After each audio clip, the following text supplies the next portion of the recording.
بسم اللہ الرحمن الرحیم۔ اس ویڈیو میں آدم علیہ السلام کی وفات اور بیٹے شیش علیہ السلام کی وصیت اس کے بارے میں ڈسکس کیا جائے گا۔ شیش کا مطلب ہے اللہ کا دیا ہوا تحفہ۔ آدم علیہ السلام نے ان کا نام اس لیے رکھا کہ حابیل کے قتل ہو جانے کے بعد اللہ نے انہیں شیش عطا فرمایا۔ محمد بن اسحاق رحمۃ اللہ نے فرمایا کہ جب آدم کی وفات کا وقت آیا تو آپ نے اپنے بیٹے شیش کے حق میں وصیت کی، انہیں رات اور دن کے اوقات اور ان اوقات میں ادا کی جانے والی عبادات کی تعلیم دی اور انہیں بتایا کہ ایک طوفان آنے والا ہے۔ کہتے ہیں کہ آج کل جتنے انسان موجود ہیں ان کا نسل شیش تک پہنچتا ہے۔ آدم علیہ السلام کے دوسرے بیٹوں کی اولاد ختم ہو چکی ہے۔ جب آدم علیہ السلام فوت ہوئے اس دن جمعہ تھا، فرشتے اللہ کے پاس سے جنت کی خوشبو اور جنت کا کفن لے کر آئے اور ان کے بیٹے اور خلیفہ شیش سے تعزیت کی۔ حضرت ابی بن کعب سے روایت ہے کہ انہوں نے کہا کہ جب آدم علیہ السلام کی وفات کا وقت قریب آیا تو انہوں نے اپنے بیٹوں سے فرمایا کہ بیٹو، میرا جنت کے پھل کھانے کو جی چاہتا ہے۔ وہ تلاش کے لیے نکل کھڑے ہوئے۔ انہیں سامنے سے فرشتے آتے ملے جن کے پاس آدم علیہ السلام کا کفن اور خوشبو تھی اور ان کے پاس کلہاڑے، کسیاں اور ٹوکریاں بھی تھیں۔ انہوں نے کہا کہ آدم کے بیٹو، تمہیں کس چیز کی تلاش ہے؟ یا کہا تم کیا چاہتے ہو اور کہاں جا رہے ہو؟ انہوں نے کہا کہ میرے والد صاحب بیمار ہیں اور جنت کے میووں کی خواہش رکھتے ہیں۔ تو فرشتوں نے کہا واپس چلے جاؤ، تمہارے والد تو فوت ہونے والے ہیں۔ فرشتے جب آدم علیہ السلام کی روح قبض کرنے کے لیے آئے تو حوا علیہ السلام نے انہیں دیکھ کر پہچان لیا اور آدم علیہ السلام سے چمٹ گئیں۔ آدم علیہ السلام نے فرمایا کہ مجھ سے الگ ہو جاؤ، پہلے بھی مجھے تمہارے ذریعے ہی مصیبت پہنچی تھی، مجھے میرے رب کے فرشتوں کے ساتھ رہنے دو۔ فرشتوں نے ان کی روح قبض کی، غسل دیا، کفن پہنایا، خوشبو لگائی، آپ کی قبر کھودی اور لحد تیار کی۔ پھر انہوں نے آدم علیہ السلام کی نماز جنازہ ادا کی، پھر انہیں قبر میں رکھ کر اوپر سے مٹی ڈال دی۔ پھر انہوں نے کہا آدم کے بیٹو، تمہارے لیے یہی طریقہ ہے۔ حضرت آدم علیہ السلام کہاں دفن ہوئے اس میں اختلاف ہے۔ مشہور ہے کہ انہیں ہندوستان کے پاس سری لنکا میں ایک پہاڑ کے قریب دفن کیا گیا جہاں انہیں جنت سے اتارا گیا تھا۔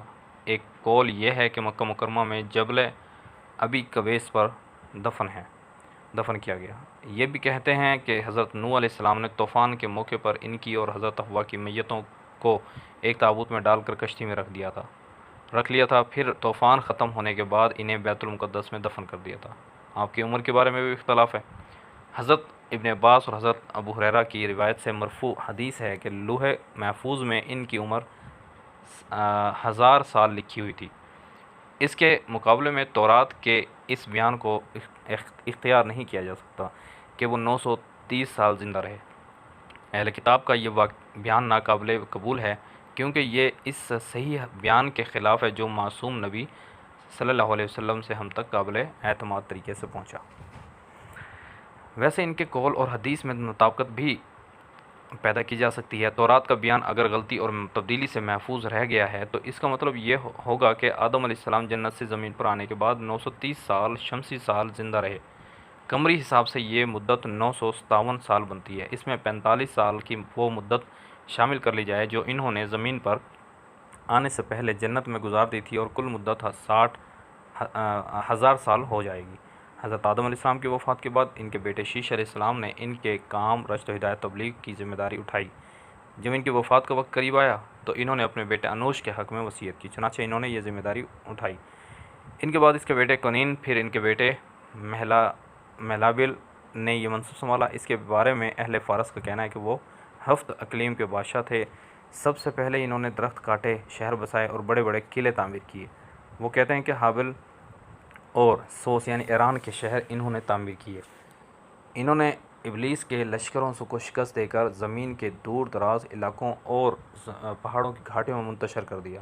انہوں نے بہت سے سرکش جن اور بھوت قتل کیے۔ Very good. ان کا ایک بہت بڑا تاج تھا۔ وہ لوگوں سے خطاب کر فرماتے تھے۔ ان کی حکومت 40 سال قائم رہی۔ ان کی وفات پر ان کے بیٹے یرد نے ان کا منصب سنبھالا۔ انہوں نے اپنی وفات کے وقت اپنے بیٹے خنوخ کے حق میں وصیت کی۔ مشہور قول کے مطابق انہیں کو ادریس علیہ السلام کہا جاتا ہے۔ یہ حضرت آدم علیہ السلام کے واقعات سرندیپ، سیلونیا، سری لنکا، مکہ مکرمہ اور جدہ وہاں پر ہیں۔ یہاں آپ دیکھ سکتے ہیں کہ یہ بحیرہ عرب ہے، یہ بحر ہند ہے، یہاں پر یہ ہندوستان ہے، یہ دکن ہے، ٹھیک ہے جی، یہ پاکستان کا حصہ ہے، یہ والا جو ہے جہاں کشمیر آپ کو نظر آ رہا ہے، سندھ آپ کو نظر آ رہا ہے، یہ علاقہ۔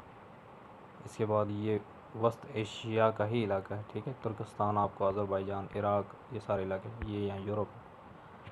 اس طرف اگر دیکھا جائے تو یہاں پر صحرا شام کا صحرا ہے، یہ شام ہے، قبرص کا علاقہ ہے، سینا کا علاقہ ہے، صحرا ہے، جزیرہ نما عرب ہے، یہ حجاز ہے مکہ مکرمہ کے ساتھ، یہ بحر کلزم سی، ریڈ سی جسے کہتے ہیں، وہ ہے علاقہ ہے حساب سے۔